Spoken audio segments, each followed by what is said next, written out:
Mapagpalang araw mga kataba.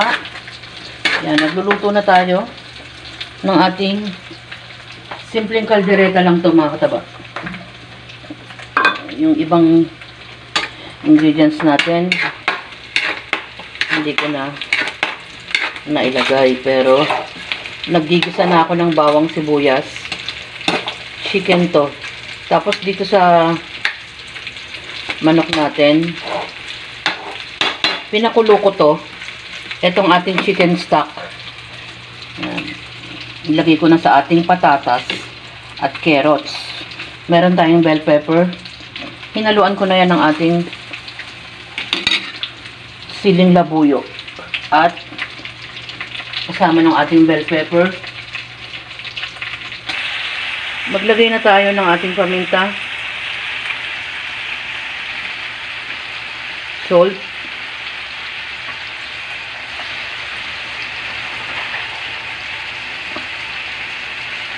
Ajinomoto, liver spread,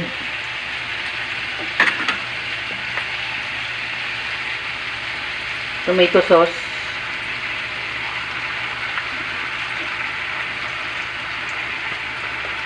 side natin, sayang, oyster sauce, haluin natin.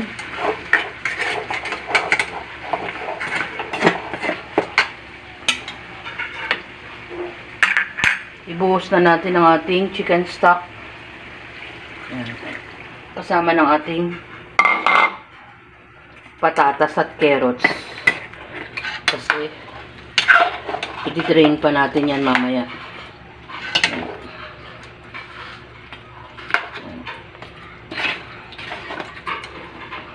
Hanggang sa lumambot ng lumambot.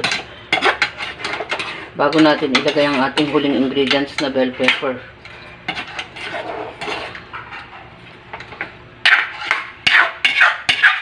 At mamaya rin tayo maglalagay ng ating konting sugar. Balikan natin. Konti na lang yung ating liquid. Ilagay na natin ang ating bell pepper kasama ng siling red. May halo na tong sugar mga kataba.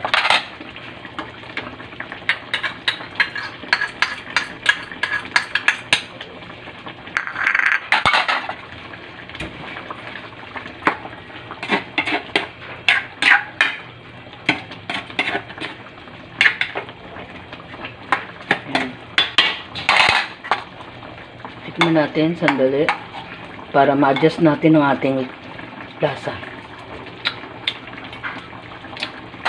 Masarap na siya. Patuyuin pa natin ng konti.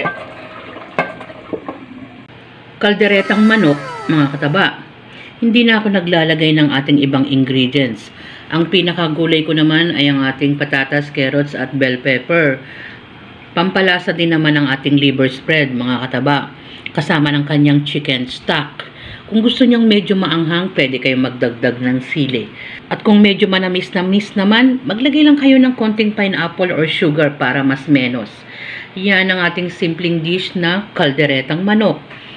Enjoy, kumain, at maging masaya. Lagi tayo nag-iisip ng mga putahin na ikasisiya ng ating pamilya sa ating pagluluto.